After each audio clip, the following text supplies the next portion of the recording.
தந்தை, மைந்தன், தூய ஆவியானவரின் திருப்பெயரினாலே ஆமேன். மே மாதத்தின் 2ஆம் ஞாயிறு வழிபாட்டிலே உங்களை சந்திப்பதில் நாங்கள் மிகுந்த மகிழ்ச்சி அடைகின்றோம்.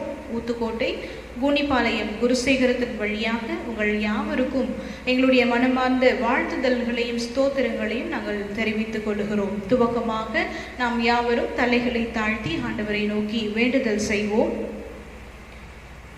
தாயும் தந்தையுமான அன்பு நிறைந்த நல்ல ஆண்டவரே, இந்த மகிழ்ச்சியான காலை பொழுதுக்காக நாங்கள் நன்றி செலுத்துகின்றோம். ஆண்டவரே, மே மாதத்தை துவங்கி 2வது ஞாயிற்றுக்கிழமையை பரிசுத்தமாய் உம்முடைய சமூகத்தில் உம்முடைய வழி நடத்துதலோடு நாங்கள் துவங்குவதற்கு நீர் எங்களுக்கு கொடுத்திருக்கிறதான பாக்கியமான நேரத்திற்காக நாங்கள் நன்றி படைக்கின்றோம். ஆண்டவரே, விசேஷமாக இந்த காலகட்டங்களில் நீர் எங்களை பாதுகாத்து பராமரித்து எவ்வளவோ நாச மோசங்களுக்கு விலக்கி ரட்சித்து எங்களை மீண்டு வருகிற கிருபைக்காக நாங்கள் நன்றி படைக்கின்றோம். ஒவ்வொரு நாளும் உம்முடைய கிருபைகள் மாறாதவைகளாய் இருப்பதற்காக நாங்கள் நன்றி செலுத்துகின்றோம். ஆண்டவரே, நாங்கள் நிற்பதும் நிர்மூலமாகாமல் இருப்பதும் உம்முடைய கிருபை என்பதை உணர்ந்து இந்த நேரத்தில் எங்களை தாழ்த்தி நாங்கள் அர்ப்பணிக்கின்றோம். இந்த தூய நாளிலே நாங்கள் உம்மோடு இடைப்படவும் உம்மோடு ஆண்டவரே சேர்ந்து ஆராதிக்கவும் உம்மை துதிக்கவும் நாங்கள் ஸ்தோத்தரிக்கவும் கூடி வந்திருக்கும் பொழுது எங்களுடைய இந்த வாழ்த்துதல்களிலே நீர் மகிமைப்பட வேண்டுமாய் நாங்கள் வேண்டுதல் செய்கின்றோம்.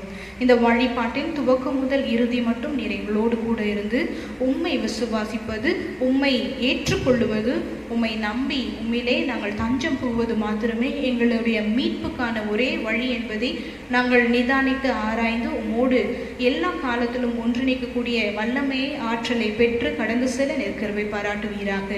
இந்த வழிபாட்டில் எங்களோடு இணைந்திருக்கிறதான ஒவ்வொரு பற்றுறுதியாளர்கள், விசுவாசிகள், ஆண்டவரே, எங்களுடைய திருச்சபையார், கிறிஸ்தவர்கள் யாவருக்கும் உடைய வாழ்த்துதல்களோடு நாங்கள் இதை துவங்குகிறோம். ஆண்டவருடைய அனுகிரகம் எங்கள் யாவரையும் சூழ நின்று காத்துக்கொள்ள வேண்டுமாய் இறைமை இந்த நேசுவின் வழியாய் ஜெபிக்கிறோம் நல்ல பிதாவே, ஆமென்.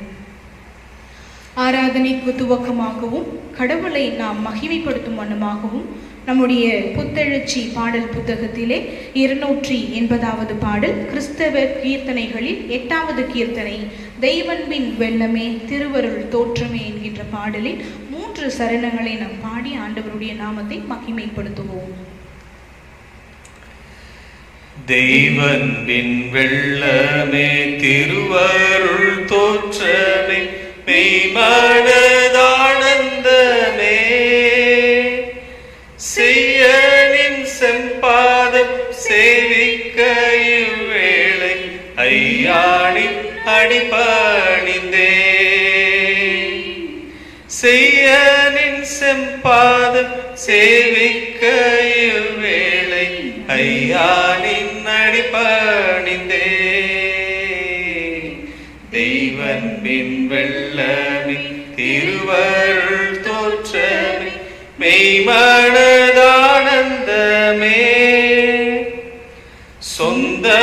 சொந்தமுனதல்ல சோர வழி செல்ல எந்தாய் துணிவேனேயா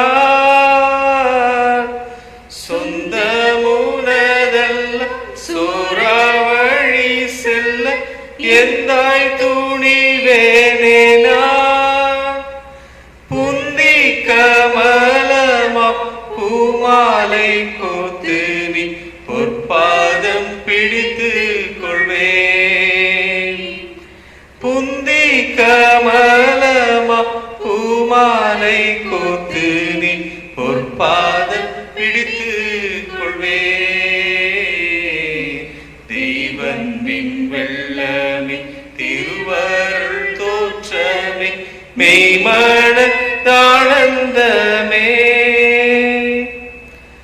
மரணமோ ஜீவனோ மறுமையோ பூமியோ மகிமையோ வருகாலமோ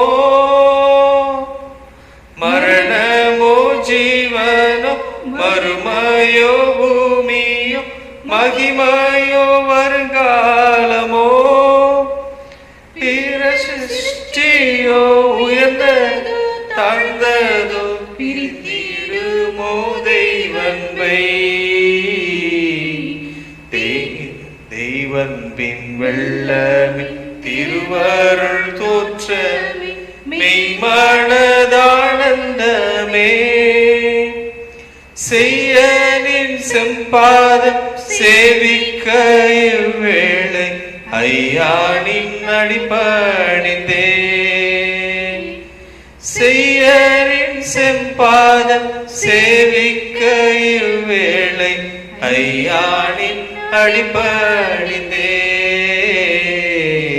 தெய்வன்பின் வெள்ளமே திருவருள் தோற்றமே மெய்மனதானந்தமே.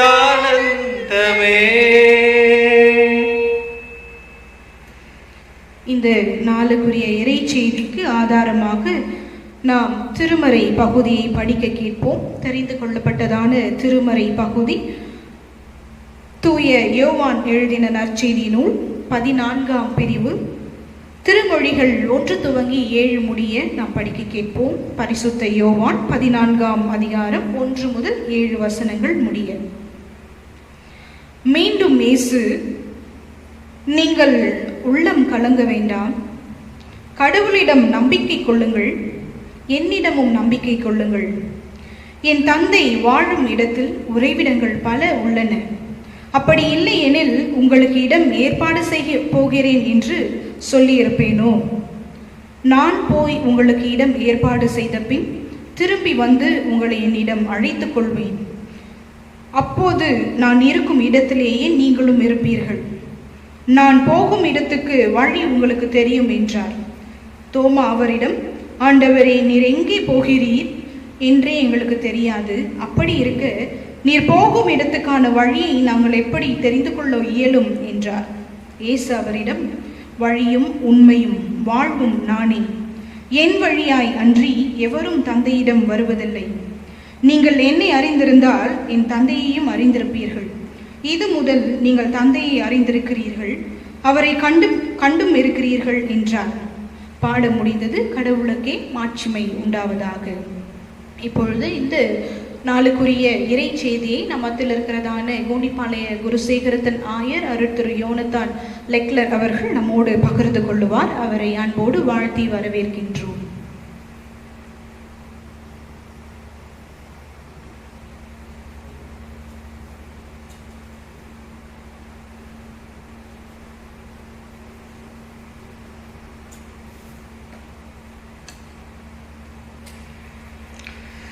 நாம் தலைகளை தாழ்த்தி இறைவனை நோக்கி நாம் வேண்டிக் கொள்வோம்.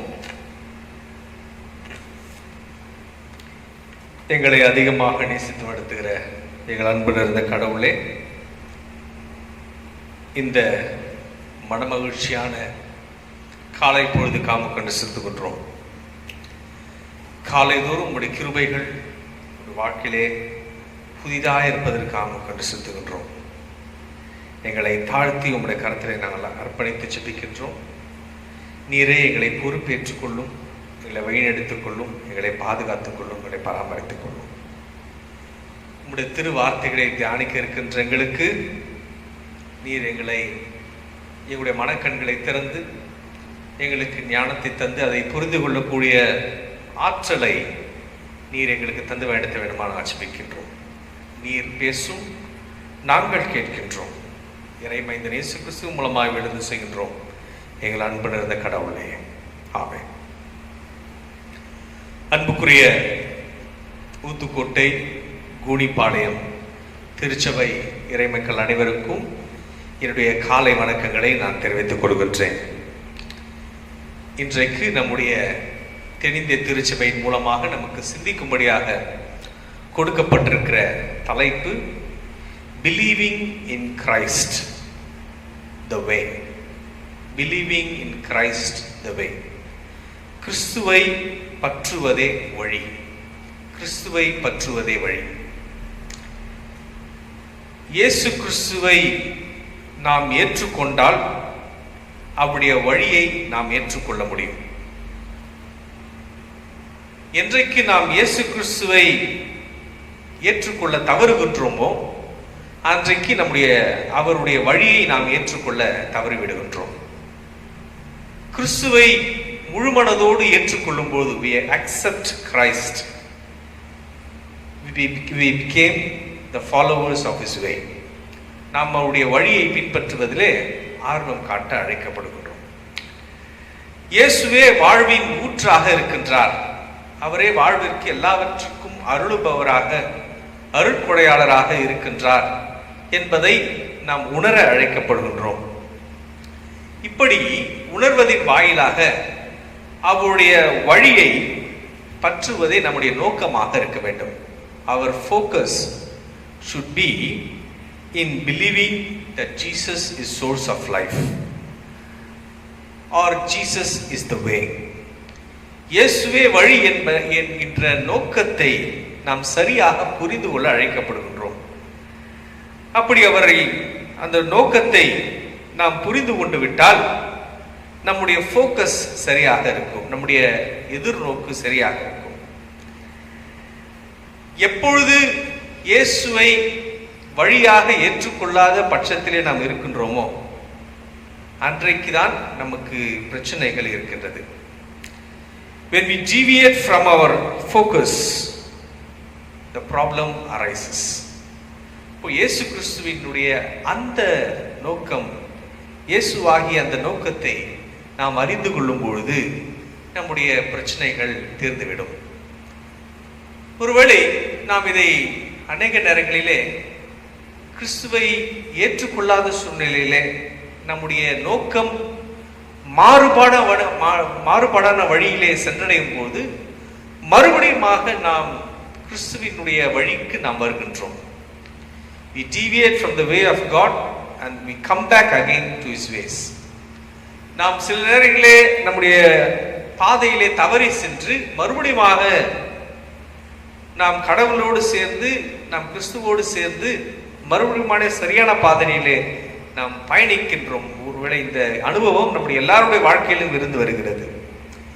இப்படி மறுபடியுமாக சென்று சேரும் பொழுது நம்முடைய கடவுள் புரிதல் எவ்வாறாக இருக்க வேண்டும் என்பதை நாம் உணர அழைக்கப்படும். How do we understand God? இந்த சூழ்நிலையிலே நம்முடைய கவனங்கள், நம்முடைய நோக்கங்கள் சிதறும் பொழுது, மறுபடியுமாக நாம் வந்து சேரும் பொழுது நாம் கடவுளை அந்த சூழ்நிலையில் எப்படி புரிந்து கொள்கின்றோம், அதை நாம் கடவுளை எப்படி நாம் பார்க்கின்றோம்? The perspective of God, கடவுளுடைய அந்த பார்வை, நம்முடைய பார்வை கடவுள் மீது எப்படி இருக்கின்றது என்பதுதான் இன்றைக்கு நமக்கு கிறிஸ்துவின் வழியாக நாம் அறிந்து கொள்ள அழைக்கப்படுகின்றோம். வாசிக்கேட்ட திருமறை பகுதியான யோவான் 14ஆம் அத்தியாயம் 1-7 வசனங்கள் வரைக்கும் நம்ம வாசிக்கிட்டோம். இதுல ரொம்ப அழகாக இயேசு கிறிஸ்து தன்னையே வெளிப்படுத்துகிற ஒரு மாட்சியை நாம் பார்க்க முடியும். என்னை கண்டால் பிதாவை காண்கின்றான், என்னை கண்டால் கடவுளை காண்கின்றான். I am the reflection of God என்று தெளிவாக அவர் சொல்லுகின்றார். என்னை காண்கின்றவர் என்னுடைய பிதாவை காணுகின்றார். என் வழியிலே பிதாவை காண முடியும் என்கின்ற உட்கருத்துக்களை இந்த பகுதியில் ஆழமாக சொல்லுகின்றார். இன்றைக்கு நம்முடைய ஜனநாயகத்தின் நோக்கமாக, தாரக மந்திரமாக இருக்கின்ற by the people, of the people, for the people என்கின்ற 3 ஜனநாயக குறிக்கோள்களை வைத்து by Christ, of Christ, for Christ, இவ்வாறாக நாம் கிறிஸ்துவின் வழியை எப்படி கடவுளோடு சென்று இணைக்க முடியும் என்பதை நாம் சிந்திக்க அழைக்கப்படுகின்றோம். இந்த பகுதியோட நோக்கமே I am the reflection of God, நான் கடவுளுடைய சாயலாக இருக்கின்றேன், நான் என்னை காண்கிறவன் பிதாவை காண்கின்றான் என்று சொல்கிறது. ஆகவே கிறிஸ்து எவ்வாறாக நாம் பார்க்கின்ற பார்வையின் மூலமாக நாம் எப்படி கடவுளை புரிந்து கொள்ள முடியும் என்பதை இந்த 3 காரியங்களோடு கூட நான் உங்களோடு கூட சிந்திக்க விரும்புகின்றேன். முதலாவது, பை கிரைஸ்ட், கிறிஸ்துவால் கடவுளை நாம் எப்படி பார்க்க முடியும்? By Christ we believe in God. கிறிஸ்துவால் கடவுளை நாம் விசுவாசிக்கின்றோம், நம்புகின்றோம். அதுதான் 7ஆம் வசனத்திலே சொல்லுகின்றார், நீங்கள் என்னை அறிந்திருந்தீர்களா, என் தந்தையும் அறிந்திருப்பீர்கள். இது முதல் நீங்கள் தந்தையை அறிந்திருக்கிறீர்கள், அவரை கண்டும் இருக்கிறீர்கள் என்றார். இதனுடைய நோக்கம், இந்த திருமொழியினுடைய நோக்கம், இது முதல் என்னை பார்க்கின்றவர்கள் நீங்கள் இறைவனை பார்க்க முடியும் என்கின்ற ஒரு பெரிய உண்மை செய்தியை அவர் சொல்லுகின்றார். We see the attributes of God by the way Christ lived. கிறிஸ்து எப்படி வாழ்ந்தாரோ அதன் மூலமாக கடவுளுடைய தன்மைகளை நாம் புரிந்து கொள்ள முடிகிறது. கடவுள் எப்படி இருப்பார் என்பதை யாராலுமே பார்க்க முடியாது, யாராலுமே அதை நோக்க முடியாது, யாருமே கடவுளை பார்த்திருக்க முடியாது. ஆனால் கிறிஸ்துவின் வாழ்க்கையின் மூலமாக கடவுளுடைய நோக்கங்களையும் கடவுளுடைய குணலட்சணங்களையும் நாம் அறிந்து கொள்ள முடியும், கடவுளையே நாம் அறிந்து கொள்ள முடியும். அப்போதான் இயேசு கிறிஸ்து தன்னுடைய வாழ்க்கையிலே அவர் நன்மை செய்கின்றவராகவே சுற்றி திரிகின்றார் என்று நாம் திருமொழிகளிலே பார்க்கின்றோம். அப்போ இந்த நன்மை செய்கின்றவராக சுற்றி திரிகின்ற இந்த குணலட்சணம், இந்த குணம் கடவுளுடைய குணமாக நாம் பார்க்க முடிகிறது. ஆகவேதான் இயேசு மனித அவதாரம் எடுக்கின்றார். மனித அவதாரம் எடுக்கும் பொழுது கடவுளும் இந்த உருவத்திலே இருப்பார் என்கின்ற ஒரு மெய் உணர்வை நமக்கு ஏற்படுத்துகின்றார். அது ஆதியாகமம் 1 அத்தியாயத்தில் பார்க்கலாம். நம்முடைய சாயலாகும் நம்முடைய ரூபத்தின்படியும் மனிதனை உண்டாக்குவோமாக என்று சொல்கின்றார் கடவுள். இப்போ by Christ we see God in human form. கிறிஸ்து கடவுள் மூலமாக கிறிஸ்துவின் வெளிப்பாடாக மனித உறவை நாம் பார்க்க முடிகிறது, மனித உருவகத்தை நாம் பார்க்க முடிகிறது. ஆகவே by Christ கிறிஸ்துவால் கடவுள் எப்படிப்பட்டவர் என்பதை நாம் அறிந்து கொள்ள நாம் முற்பட வேண்டும். கிறிஸ்துவினுடைய வாழ்கின்ற வாழ்க்கையின் மூலமாக கடவுள் எப்படி இருப்பார் என்பதை நாம் அறிந்து கொள்கின்றோம். அதன்படி நம்முடைய வாழ்க்கையை சீரமைக்க நாம் அழைக்கப்படுகின்றோம். இரண்டாவது, ஆஃப் கிரைஸ்ட், கிறிஸ்துவின் வழியிலே என்று நாம் பார்க்கின்றோம். 5ஆம் திருமொழிகள் 6ஆம் திருமொழியில் படிக்கும்போது தோமா அவரிடம், ஆண்டவரே நீர் எங்கே போகிறீர் என்று எங்களுக்கே தெரியாது, அப்படி இருக்க நீர் போகும் இடத்திற்கான வழியை நாங்கள் எப்படி தெரிந்து கொள்ள முடியும் என்றார். இயேசு அவரிடம், வழியும் உண்மையும் வாழ்வும் நானே, என் வழியாய் அன்றி எவரும் தந்தையிடம் வருவதில்லை என்று சொல்கின்றார். ஐ ஆம் த வே. கிறிஸ்துவின் மூலமாக கடவுளை நாம் சென்றடைகின்றோம் என்பதை நாம் அறிந்து கொள்ள அழைக்கப்படுகிறோம். ஆஃப் கிரைஸ்ட், கிறிஸ்துவின் மூலமாக நாம் கடவுளை நாம் சென்றடையும் பொழுது அவர் டெஸ்டினேஷன், நம்முடைய கடைசி இலக்கு கடவுளாக இருக்கின்றார். ஆகவே நம்முடைய வழிகள் எல்லாம் கடவுளை சென்றடையக்கூடிய வழிகளாக இருக்கின்றது.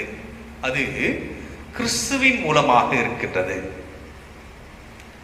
அதுக்குதான் நம்ம ஜெபம் பண்றோம், இயேசு கிறிஸ்துவின் மூலமாய் ஏறெடுக்கின்றோம் எங்கள் அன்பு நிறைந்த கடவுளே என்று சொல்லுகின்றோம். அப்போ த்ரூ அல்லது ஆஃப் கிரைஸ்ட் மூலமாக நாம் கடவுளை சென்றடையக்கூடிய ஒரு கருவியாக கிறிஸ்து இருக்கின்றார், ஒரு வாய்க்காலாக கிறிஸ்து இருக்கின்றார் என்பதை நாம் அறிந்து கொள்ளப்படுகிறோம். இப்போ இந்த வழியிலே நாம் சென்றடையும் போது அநேக சவால்கள் நமக்கு வருகிறது, அநேக சோர்வுகள், அநேக கஷ்டங்கள், போராட்டங்கள் இருக்கின்றது, சேலஞ்சஸ் இருக்கிறது. இது எல்லாவற்றையும் நாம் கடந்து சென்று கடவுளை அடைய கிறிஸ்து ஒரு வடிகாலாய் இருக்கின்றார். Of Christ. ஆகவே இந்த கிறிஸ்துவினுடைய இந்த வழியை நாம் கடவுளை சென்றடையக்கூடிய அனுபவத்தை நமக்கு ஒருவேளை அநேக போராட்டங்கள் மத்தியில், விசுவாச போராட்டங்கள் மத்தியில், நம்பிக்கையினுடைய சிலர் நம்முடைய நம்பிக்கை அசைக்கப்படுகின்ற சூழ்நிலையில் இருக்கும்பொழுது கூட நாம் கடவுளை சென்றடைய இந்த டெஸ்டினேஷன் கிறிஸ்துவின் மூலமாக நமக்கு ஏற்பட்டிருக்கிறது என்பதை நாம் அறிந்து கொள்ள அழைக்கப்படுகின்றோம். மூன்றாவதாக, கடைசியாக, ஃபார் கிரைஸ்ட், கிறிஸ்துவுக்காக. நம்முடைய தலைப்பு இன்றைக்கு பிலீவிங் இன் கிரைஸ்ட். கிறிஸ்துவுக்காக நான் என்ன செய்கின்றேன், கிறிஸ்துவுக்காக என்னுடைய நம்பிக்கை எப்படி இருக்கிறது என்பதை நாம் அறிந்து கொள்ள அழைக்கப்படுகிறோம். இன்றைக்கு கிறிஸ்துவுக்காக வாழ்வது ஒரு மிகப்பெரிய சவாலாக இருக்கிறது. It's a challenge for us. கிறிஸ்துவுக்காக நம்மையே அர்ப்பணிப்பது ஒரு மிகப்பெரிய சவாலாக இருக்கின்றது. அவருடைய நோக்கத்திற்காக வாழ்வது அதைவிட மிகப்பெரிய சவாலாக இருக்கின்றது.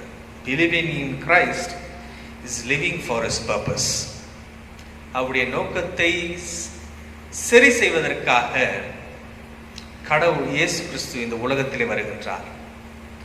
அவருடைய நோக்கத்தை நிறைவேற்றுவதற்காக இயேசு கிறிஸ்து இந்த உலகத்திலே வந்து அவருக்காக எல்லாவற்றையும் செய்கின்றார்.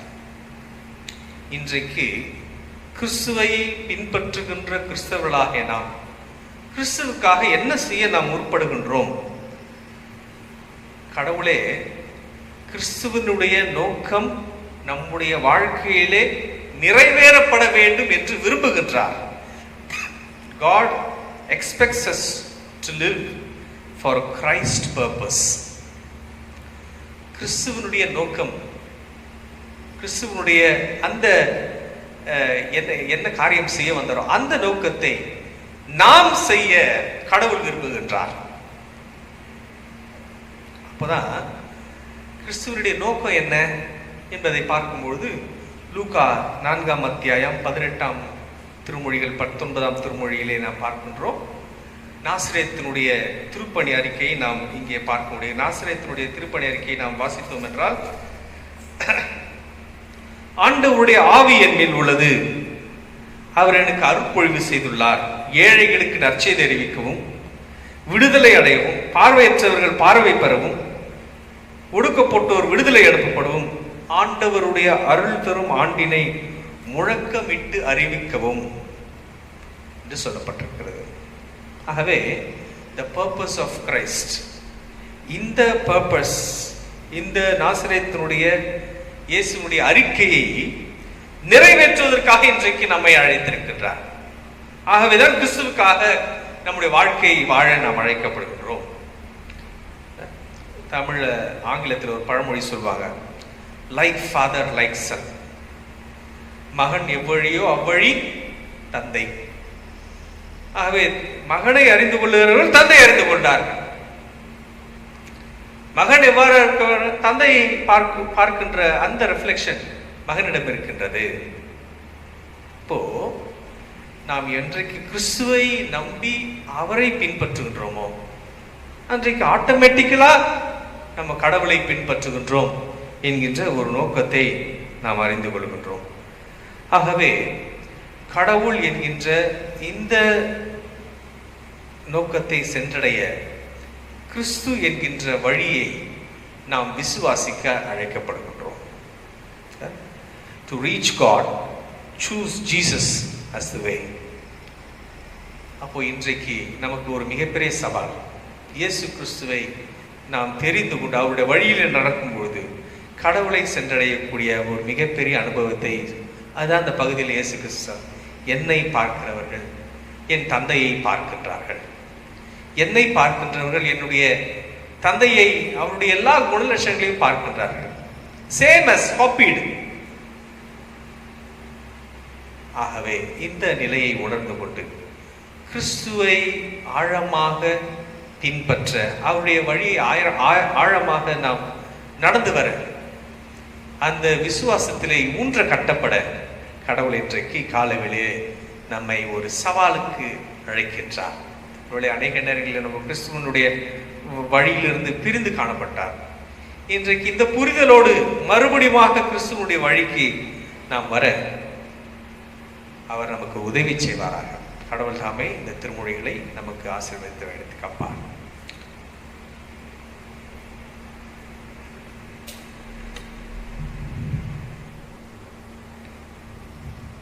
கேட்ட இறை செய்தியை ஆதாரமாக கொண்டு நம்மையும் நம்முடைய அழைப்பையும் ஒரு விசை உணர்ந்து பார்த்து மறுபடியுமாய் ஆண்டவரிடம் நம்மை அர்ப்பணிப்போம். தலைகளை தாழ்த்தி இறுதி இறைவேண்டலுக்காக நாம் மன்றாடுவோம். எல்லா நன்மைக்கும் ஊற்றும் உறைவிடமாயிருக்கிற எங்கள் பெற்றவராகிய கடவுளே, உம்முடைய ஒரே திருமகனாம் இயேசு கிறிஸ்துவை எங்களுக்கு பரிகாரியாக நீர் ஒப்பு கொடுத்து அவர் வழியாக எங்களை மீட்டு கொண்டீர். அவரால் நாங்கள் மீட்கப்பட்டிருக்கிறோம். அவரால் நாங்கள் விடுதலை பெற்று நம்பிக்கையான ஆற்றல் நிறைந்த ஒரு வாழ்வை எதிர்நோக்கி கொண்டிருக்கிறோம். ஆண்டவரே, அவர் வழியாக நீர் எங்களுக்கு செய்கிறதான எல்லா நன்மைகளுக்காகவும் பாதுகாப்புக்காகவும் நாங்கள் நன்றி படைக்கின்றோம். மிக குறிப்பாக இன்றைக்கு கேட்ட இந்த திருமொழிகளின் அடிப்படையிலே ஆண்டவரே, அவரே எங்களுக்கு மீட்பளிக்கும் வழி. அந்த வழியை நாங்கள் விடாது பற்றி கொள்ள வேண்டிய ஞானத்தையும் ஆற்றலையும் நீர் எங்களுக்கு தந்து வழி நடத்தும். நானே வழியும் சத்தியமும் ஜீவனுமாயிருக்கிறேன் என்று அவர் மொழிந்திருக்கிறார். அந்த வழியையும் சத்தியத்தையும் உயிரையும் நாங்கள் காத்துக்கொள்ள நீர் எங்களுக்கு கிருபை பாராட்டுவீராக. இந்த ஒரு தருணத்திலே கிறிஸ்துவுக்காக நாங்கள் யாவரும் பாடுபடவும், கிறிஸ்துவினால் நாங்கள் பிழைக்கப்படவும், கிறிஸ்துவாக வாழவும் நாங்கள் முயற்சி செய்வதற்கு ஆண்டவர் நீர் எங்களுக்கு உம்முடைய வார்த்தைகள் வழியாக போதித்து அதை நாங்கள் ஏற்றுக்கொள்ளுகிறோம், ஒப்புக்கொள்ளுகிறோம். இப்பொழுது இருக்கிறதான இந்த நோய் தாக்கத்தின் எதிர் நீச்சலிலே நாங்கள் போராடி கொண்டிருக்கும் பொழுது உம்முடைய வார்த்தைகள் எங்களை தேற்றி நேரான பாதைக்கும் மாற்றம் நிறைந்த ஒரு வாழ்வுக்கும் எங்களை கொண்டு செல்வதற்கு எங்களை நாங்கள் அர்ப்பணிக்கின்றோம். அரசாங்கமும் ஆண்டவரே அநேக ஊழியர்களும் பணியாளர்களும் எங்களுக்காக பாடுபடும் பொழுது அவர்களுடைய விதிமுறைகள் கட்டுப்பாடுகள் யாவற்றுக்கும் நாங்கள் இணங்கி நல்ல ஒரு விடுதலைக்காக காத்திருக்கிறோம். இந்த நோய் தொற்றிலிருந்து மிக கூடிய விரைவில் எங்களுடைய தேசம், எங்களுடைய உலகம் காக்கப்பட நாங்கள் வேண்டுதல் செய்கின்றோம். பூமியும் அதன் நிறைவும் உலகமும் அதன் குடிகளும் உம்முடையவைகள் என்பதை நாங்கள் திருமறையிலே படிக்கிறோம். அதே போல இந்த பூமியிலே நடைபெறக்கூடியதான எவ்வளவோ அழிவுகள் ஆண்டவரே, இயற்கை சீற்றங்கள் எல்லாவற்றிலும் நாங்கள் உம்மை நோக்கி பார்த்திருக்கிறோம்.